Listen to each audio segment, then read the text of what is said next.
পারি।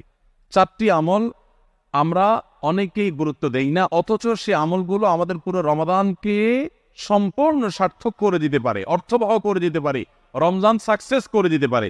সে চারটার ভিতরে প্রথম এবং 1 নম্বর যেটা বলতে চাই তা হলো রমজান মাসে রোজা রেখে এবং রাতের বেলা পুরো রমজান জুড়ে সকল প্রকার পাপাচার, কাউকে কষ্ট দেওয়া, গালি দেওয়া, হক নষ্ট করা, সব ধরনের গুনাহ থেকে, গীবত শিকায়াত করা, চোখের গুনাহ, সোশ্যাল মিডিয়া ইত্যাদি সবগুলো থেকে বেঁচে থাকবেন।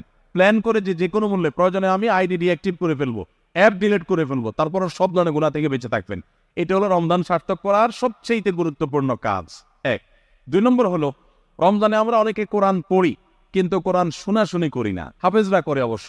নবী করিম সাল্লাল্লাহু আলাইহি সাল্লাম রমাদানের শোনাশুনি করতেন। এটা একটা হারিয়ে যাওয়া সুন্নাহ বলতে পারি।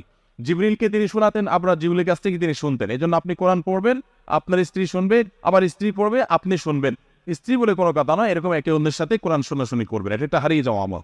3 নম্বর হলো রমজানের শেষ 10 দিন এতেকাফ করবেন। রমজানের শেষ 10 দিনের এতেকাফ এমন একটা আমল, রমজানের রোজা ফরজ হওয়ার পর থেকে নিয়ে মৃত্যু পর্যন্ত নবী সাল্লাল্লাহু আলাইহি ওয়াসাল্লাম জীবনে কখনো এতেকাফ ছাড়েন নাই। আমরা ম্যাক্সিমাম মানুষ জীবনে কখনো করি নাই। এতেকাফ করা হলো আল্লাহর ঘরে এসে গাট্টি মুস্কানে পড়ে যাওয়া, যে আল্লাহ ক্ষমা করা ছাড়া যাব না। এতেকাফ করা যদি মসজিদে ঘুমায়ও থাকে, এতেকাফ করাটাই যেহেতু একটা স্বতন্ত্র ইবাদত, সো তার এতেকাফ করার মাধ্যমে লাইলাতুল কদর তিনি অটোমেটিক পাবেন ইনশাআল্লাহ। এই জন্য এতেকাফের আমলটা আমাদের রমাদানকে সার্থক করে দিতে পারে, অথচ যেটা হারিয়ে যাচ্ছে। আর 4 নম্বর এবং সর্বশেষ হলো রমজানের শেষ দশক হলো ইবাদতের দশক, আমলের দশক। আমরা প্রথম 2 দশকে যা পারি না পারি, শেষ দশক বেশি আমল করার চেষ্টা করব।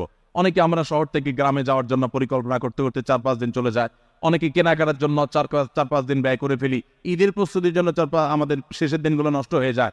এগুলো না করে আল্লাহর ওয়াস্তে শেষ দশকটি ইবাদতের জন্য রিজার্ভ করে ফেলি, গোটা ফ্যামিলি সহ ইবাদত বন্দেগী করি, রমজানটাকে আমরা উপভোগ করতে পারবো ইনশাআল্লাহ। এটা আমাদের জন্য তৃপ্তির রমাদান হবে। আল্লাহ আমাদেরকে তৌফিক দান করুন। তাহলে 4টি আমলের কথা বলেছি: সকল প্রকার গুনাহ থেকে বেঁচে থাকা, কোরআন শোনাশুনি করা, এতেকাফ করা এবং রমজানের শেষ দশক বিশেষভাবে ইবাদতের পরে যত্নশীল হওয়া, শেষ দশকে সকল ব্যস্ততা কমায় দেওয়া। এই 4টি জিনিস আমাদের রমাদানকে সার্থক করতে পারে ইনশাআল্লাহ।